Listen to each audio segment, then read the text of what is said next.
Well, hi Danny. Thank you for doing this. Would be awesome to show us what we are looking at. What is this robot, and what is this workflow? Yeah, absolutely. So the digital twin example we have here is an ABB setup with a Fronius torch. So we have, of course, the robot, 2-axis external manipulator, and the torch itself. This workflow is for a kind of classic oil and gas part. It's kind of T-joint pipe section.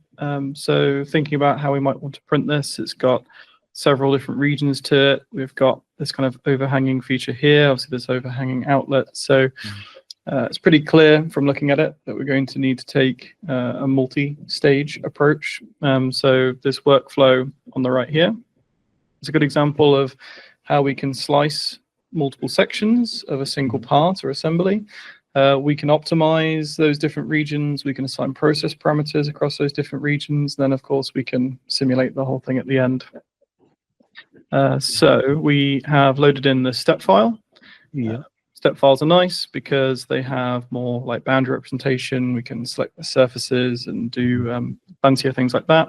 Here, the CAD file is an assembly of 4 different bodies. So we've got our 2 flanges, that main section, and the outlet. This is not Boolean, right? This is already. Yeah, that's right. This came into the software that way. So it was pre-segmented in CAD. We can do some like planar cutting and things like that in Aibuild, but for these kind of more complicated or more feature-driven geometries, it's always best to have a little bit of design for additive beforehand. So you would suggest to people to take apart these components, elements of this geometry, right? So you have full control of its part. Yeah, it makes it much easier. So we'll start naturally at the bottom with this flange here. And the slice operator is where we can find most of our classic 3D printing settings, layer heights, wall thicknesses, stuff like this. This first one is being kept simple with a classic horizontal, bottom to top, layer by layer. But as you can see, we do have a whole bunch of other slicing modes. We have 10 in total. See a couple of these in this workflow. So I'm specifying my layer heights, my wall thicknesses, number of walls, wall overlaps, step overs, things like this. I can also assign like a bulk process parameter ID. So we're dealing with a Fronius torch here. So that's like a job ID from the Fronius controller. So this is applying it to the whole thing, and then we can go and get more specific later on. So the output here. And are you adding weaving as well on that? Not on this one, but I will be in the next section. Okay. For the viewers, we have another video we recorded as well with Nicoletta that also shows the weaving and the different functionality within the operator. Yeah, go ahead, Danny. Thank you. So we can see from the output here, we have a few different colors, a few different things going on. So we're in our line type view right now. So we can see our outer and inner walls. If we had infills or brims or skins, all those other things, it'd be, of course, different colors. I've got the solid bead view on now, so we can kind of see what the solid representation of the printed part would look like, and we can see like those individual layers and beads going on here. I can turn this off, and we get some more information. So I can see the point density. I can see the tool TCP on every point, so the XYZ, the orientation of the print head, basically. And we can also see things like our seams. So these are our starts and stops and our direction of travel on every layer. And as you saw, we can also click through the layers. We can change our view type, all this kind of stuff. Yeah. So one of the important things here is we're also looking at something that's straight out of a slice operator. So this is, how you basically get it out of any slice for a simple part like this. But in Aibuild, we can then go and make like very quick changes or tweaks or optimizations to our toolpaths. So, for example, I can change the order of printing. So here I'm looking at changing the order of printing my polylines within each layer. There's lots of different ways that we can like parametrically order our layers or polylines within a layer. So here I'm changing my order to be what is the default, which is basically the outer walls and then the inner walls. Here I'm starting from that outermost polyline, and then I'm gradually going inwards. So we're starting the outside, going in. Mhm. So nice, quick and easy change there. And then going back to my point about the seams, they're all up here. They're all aligned in that kind of section up here.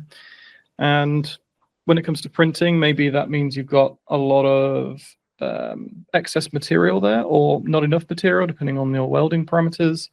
It might result in heat buildup, all these different kind of things by having them all grouped here. So with our seams operator, there's lots of different ways we can change these two. So originally they were aligned. I'm going to use this feature here, aligning forward. So in this case, I'm specifying a 3mm step up every polyline. So we'll see the change after I do this. We've now got them starting here, and you can see, if we get a bit closer, maybe I can change the line view as well or something. There, gradually stepping up with each polyline. So now they're not stacked directly on top of each other.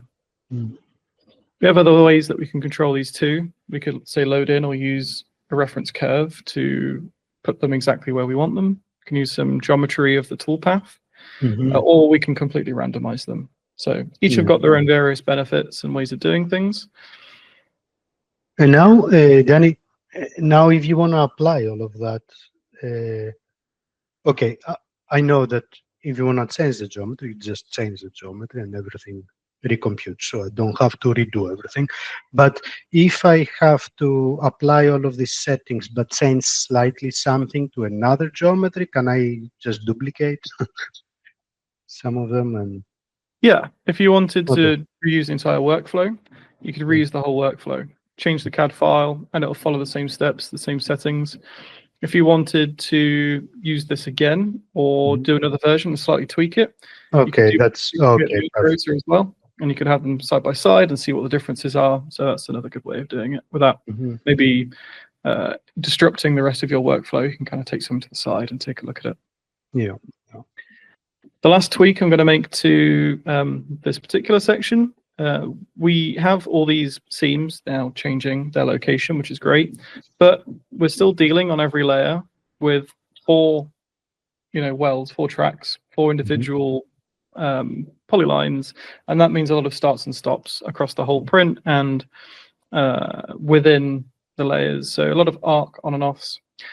So what we can do is spiralize these together.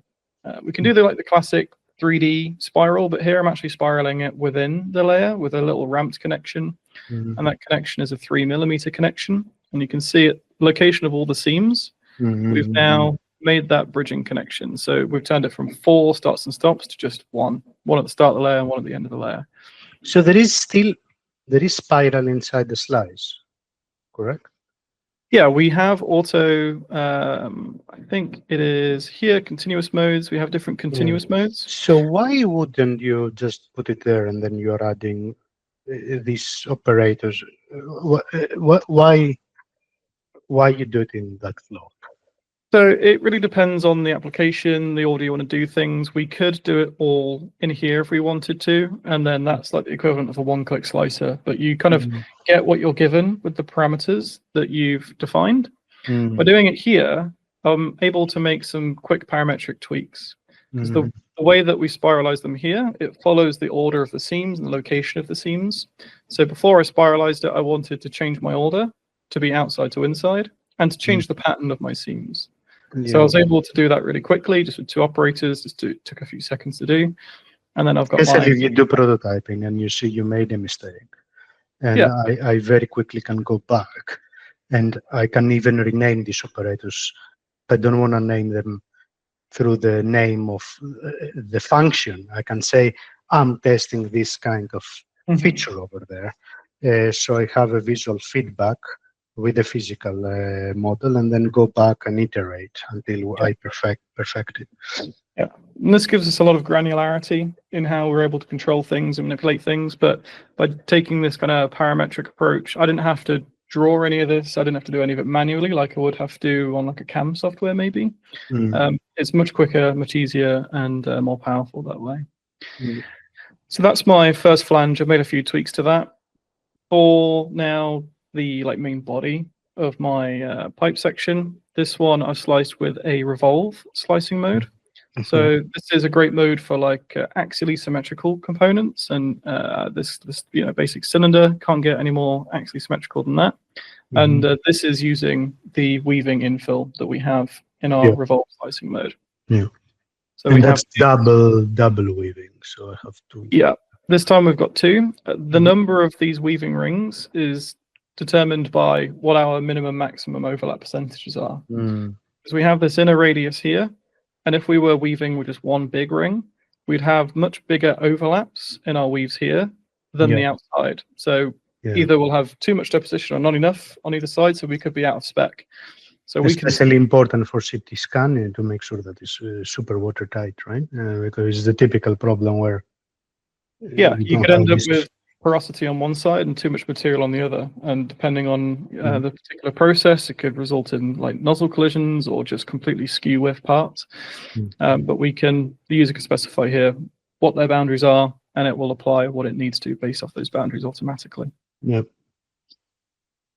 I don't need to make any more changes to this part. I'm happy as it is. If I take a look back at our original part here, we have these two sections now, the top flange and the outlet. And what I'm actually going to do is combine these together. So I'm going to treat them as a single part because I want to slice them radially. But I want to slice them radially from the center of the print bed here. If I did it from the center of the two combined parts, that'll be somewhere like here, which will be like a little bit off center. So I can very easily just create a point. So create your reference point, this one? Yeah, so a reference point. From where, okay. That's 0, 0, 0. So I'm using the radial slicing mode, using a reference point. That point I just created. We could also maybe select it from the geometry, but our geometry has got a big hole in the middle with nothing in the middle select. So we created just a little point. And now we can see the output here. So we have this nice radial. Obviously, Danny, you're very experienced, so you see a geometry and you understand what strategies should go where. Would you kindly explain why you took the approach of applying a radial slicing on both those two geometries and why you didn't separate them, for example? Yeah. When I created this workflow for the first time a few months ago, I actually did it separately. And for this one, I took an angular slice. So it would be like 90 degrees around the y-axis here. So I will rotate the I will rotate the external axis and print with the external vertically. But there was a couple things that were less efficient doing that. One is that the torch being vertical on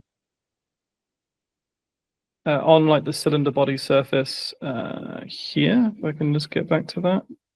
Ooh, maybe I'm hiding it. There we go. If I had the torch directly vertical on this section, then there's a chance at some angles that the torch would actually collide. So that was one of my first concerns.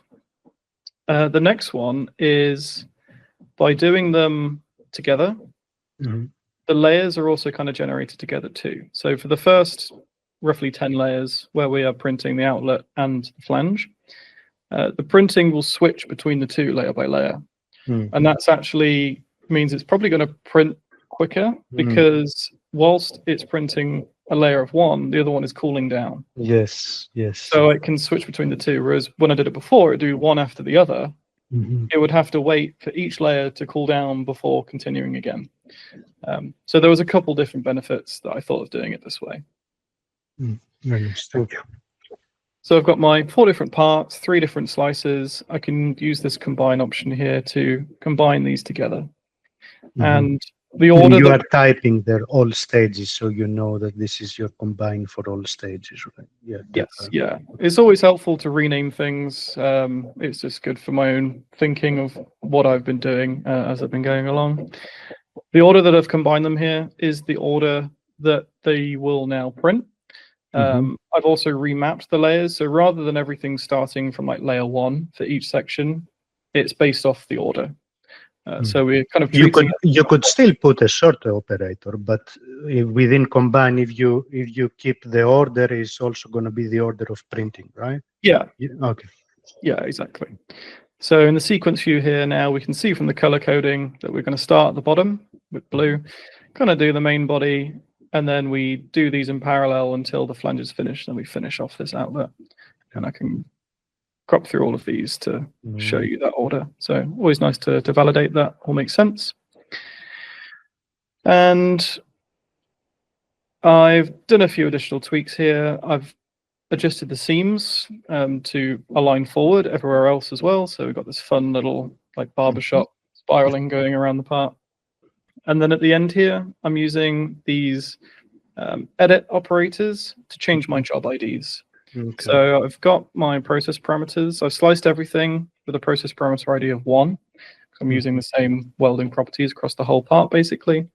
But I can maybe make some tweaks. I can change my job ID at the start of every weld, at the end of every weld, and then also on the first layer when we're welding onto our substrate.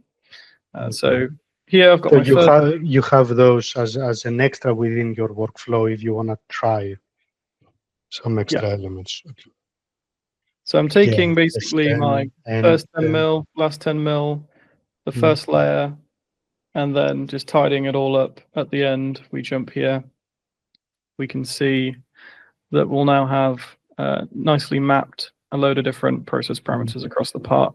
And once again, those take seconds to do. I don't have to manually select my welding tracks. I don't have to highlight anything. I've done a very parametric approach here where I can just grab the different bits that I want based off some conditions and give them those properties. You change your process parameters at the seam level, as I understand, right? Yeah, so the first and last 10 mil of the weld in this case. Okay. But we can use these filters here to get very specific about where we're applying our process parameters as well. Something else that is quite fun to do is using analysis data. So maybe you could perform an analysis. If I go to analysis here, like an overhang analysis on your toolpath. And then you could isolate the overhanging sections and say, okay, I want to give those a different welding parameter. Or I can make some other tweaks, like I can change my torch angle for those bits. So you can get like really fun and tricky with what you're doing there. So we've basically designed our toolpath, optimized it a bit here and there, applied some process parameters. Basically, we can now finish it off with a toolpath operator, and this assigns all like the process and robot machine information. We've got our jump settings, movement settings, non-print moves, external axis control, can enable safety checks, all these different kind of things. We get out of this a nice kinematic simulation, so we can see the print running, like so. And because all the tool rotations were automatic, which each of the slicing modes, I didn't have to do anything here other than say, keep the torch vertical. The external axis will do everything for me. And you can see that we're printing conformally onto that surface with the radial option. So there's no collisions happening there. Very cool. We jump in between everything. We get a print time estimation, get a breakdown of like travel moves and different line types, material weight. If your material card has a cost on it as well, you get a material cost. We get our safety report. If we went to download the file now, I can also do my final like collisions check to make sure all is good. And something that I haven't done for this one, but maybe we can do later on, is a thermal analysis. So we can do a finite element thermal sim to really optimize our toolpath, like a final point. So that's the next best step. So yeah, pretty comprehensive workflow. Shows you a good example. Relatively complex part, different slicing modes, optimizations, process parameters, etc. A little bit of everything. Yeah. No, that's excellent, Danny. Thank you very much. We will try to do more of those. We discussed that as a team, and for the community here, we will try to show more of our workflows, what we do internally at Aibuild. So we give you a glimpse of the platform, but even if you are already a partner or a customer, see how our team is approaching this problem. So thank you very much for this, Danny, and we'll see you on the next one. Thank you. Cheers, Michael.